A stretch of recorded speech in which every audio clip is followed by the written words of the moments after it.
అలాగే రౌడీజం చాలామంది మనకి ఈ సందర్భంగా నాకు మన నాయకులందరూ కూడా తెలియజేస్తాను, ముఖ్యంగా కొద్దిమందికి అది మీకు అర్థమవుతుంటుంది నేను ఎవరి గురించి మాట్లాడతాను. రౌడీజం దయచేసి మీరు నమ్మకండి.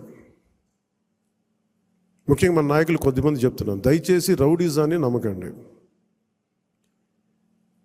మెత్తగా ఉన్న నాయకుల మీద, ఏం మాట్లాడిన నాయకుల మీద మీరు వచ్చి మాట్లాడాలి కానీ తిట్టడాలు కానీ చేస్తే నాకు ఆ భయాలు లేవు.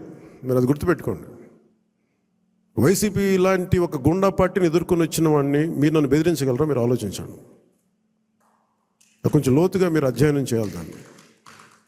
ఎందుకంటే మాట కావాల్సిన సంస్కారం కావాలి. ఇక్కడ మీరు కూర్చోబెట్టి బెదిరించేసి సామాజిక మాధ్యమంలో మన నాయకులు మీరే తిడతా ఉంటే నేను మిమ్మల్ని వదులుకోవడానికి సిద్ధంగా ఉంటాను, గుర్తుపెట్టుకోండి.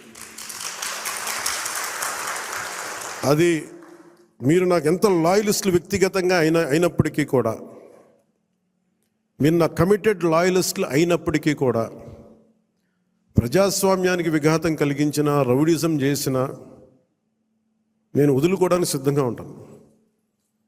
దయచేసి దీన్ని మీరు మంచి మనసుతో అర్థం చేసుకోండి. అది నేను మాట్లాడినప్పుడు ఎందుకు చాలా తీవ్రంగా ఉంటుంది, చాలా గట్టిగా మాట్లాడతాను. దయచేసి దీన్ని మీరు లోతుగా తీసుకొని, ముఖ్యంగా మహిళా నాయకురాలను ఎవరన్నా సరే సామాజిక మాధ్యమాల్లో కించపరిచిన ఒక మాట అన్నా అజయ్ గారికి కూడా చెప్తా ఉన్నాను ఈ సందర్భంగా, చాలా ఫర్మ్ యాక్షన్ తీసుకోండి సార్.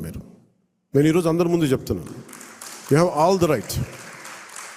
చాలా ఫర్మ్గా చెప్పండి. మన అందరినీ మనం సంస్కరించాలి అనుకున్నప్పుడు మనమే సంస్కారహీనంగా మాట్లాడితే ఎట్లా? అలాంటి వ్యక్తులని మీరు చాలా బలంగా మీ నిర్ణయం తీసుకోండి. మీ నిర్ణయం వెనక నేను ఉంటాను. అవకాశం ఇవ్వండి మారటానికి. తప్పదు అనుకున్నప్పుడు మీరు పార్టీలో నుంచి కూడా మీరు వెళ్ళిపోవాల్సి వస్తే వెళ్ళిపోనివ్వండి, ఇబ్బంది పడదు.